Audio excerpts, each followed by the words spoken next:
Well, so I actually don't know when we're going to release this because our production is but um, It takes time. sorry, You know?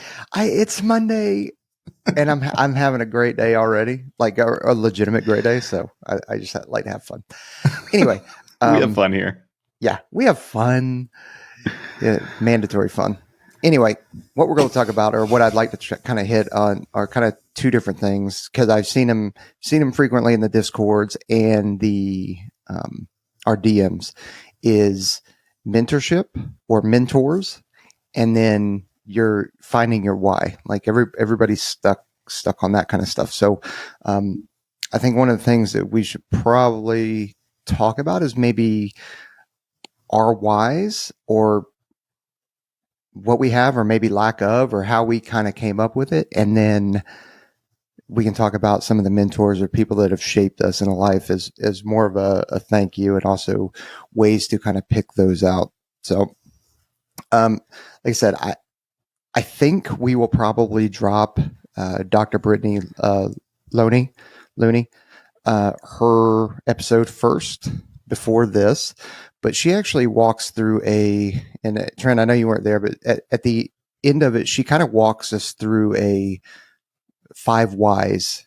She does an exercise with the 5 whys, and it's kind of like, hey, why do you want to be Air Force Special Warfare? And Aaron came up with this very concise and eloquent, just like wham, and it kind of took her by surprise. But at the same time, we've all three of us been doing this for over 20 years. So we have we've done plenty of professional developments that have helped us develop this. We've been doing the job long enough that we know exactly, why we are doing it. And that has probably changed throughout the years. That has for sure changed throughout the years for me, because my why now is not the same when I was 17 coming through. That's still just money. That's it. It's just money. I'm telling you, you have picked the wrong job then. Yeah, geez, man. Yeah, boy. There are so many other things you could be doing. What a shitty lie. Show myself out. Jeez. But it was productive, and I think that's, although it may, the three of us may already have a well refined why.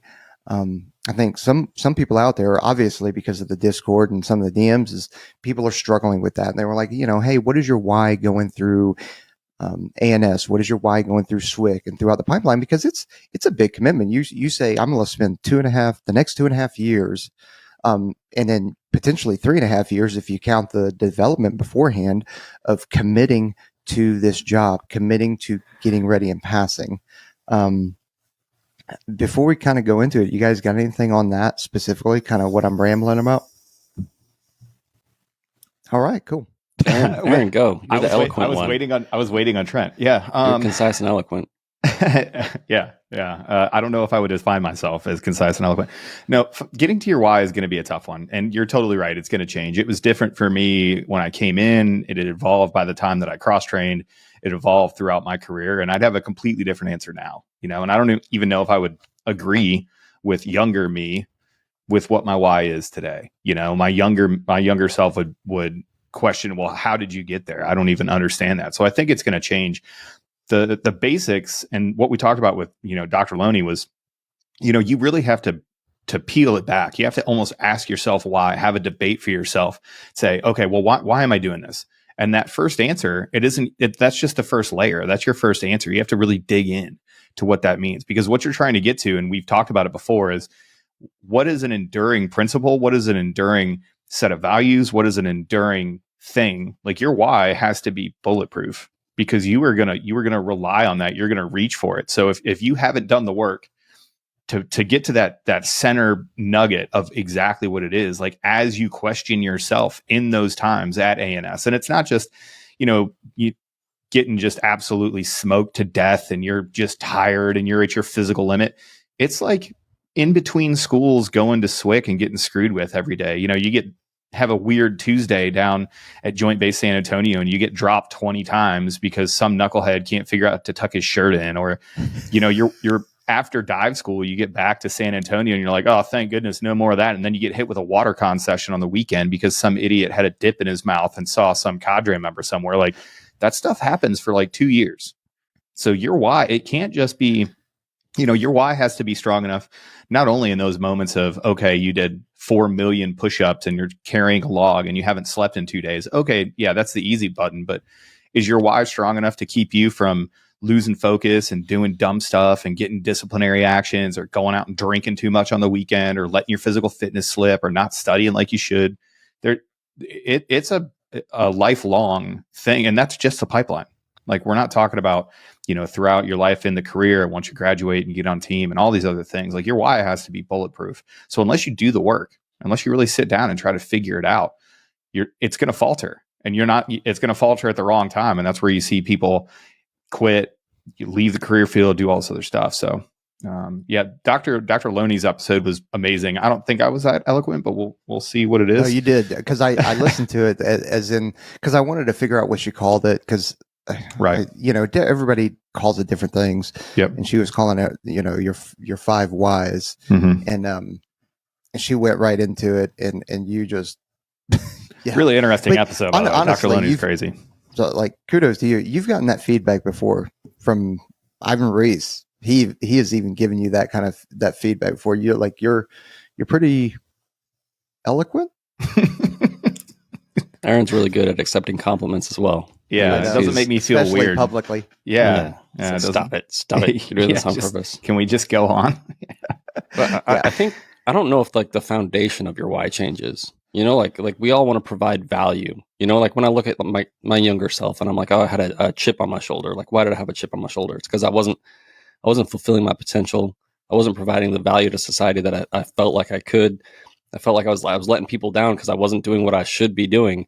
And while the label of my why has changed many times, and it has, as my abilities and stuff to provide value and the people that I care about have changed, so that label has changed on the surface. But I don't think like the foundation of the why has really changed that much. Do you think you could have defined it early on though? Like, no, yeah, so for dumb. Sure. For sure, the label has changed. Yeah. Right. But I think, okay, so you said you didn't want to let anybody down, right? Yeah.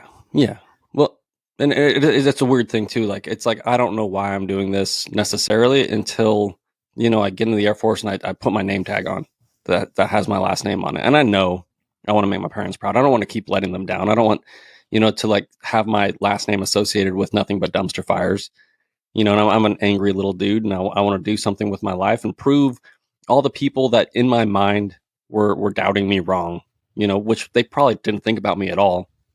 But, like 20 whatever year old me is like, well, I want to provide value. I want to do something. I want to make something of myself, which is it. I think when you're younger, the label is more self-centered, even though that's not necessarily the truth of the matter. Yeah. You want to provide value. Isn't that funny? I think the language that we're using, and Start With Why by Simon Sinek came out in 2009, right? Now maybe people were talking about their why, before that, but maybe that whole moniker came by Simon Sinek. Maybe I don't know. I'll give credit to him, but you talk about, I'm got my family name on my chest. Everybody knows it. Everybody can look you up, especially now we're, very public. You're representing your community. Every time you put that beret on, you're representing your small special reconnaissance PJ CCT career field. Then you're representing the greater Air Force Special Warfare. Then you're representing, SOCOM or the special operations. Then you're representing the Air Force, and then the DoD, and now, people from Vegas or people from San Antonio, or, you know what I mean? So it's like you are representing your community and stuff like that. And that why and that servitude, because that's what I think it truly comes down to, is servitude. And I think, like, yes, we have defined that between all of us throughout the years, but I could have never told you it was servitude at the very beginning, because it wasn't servitude at the beginning. It was, I want to do cool guy shit. That's what I want to do. I want to jump out of planes, shoot guns. I want to dive. I want to ride motorcycles. That's what I wanted to do. Had nothing to do with serving. I wanted to be, I wanted to have fun. Yeah.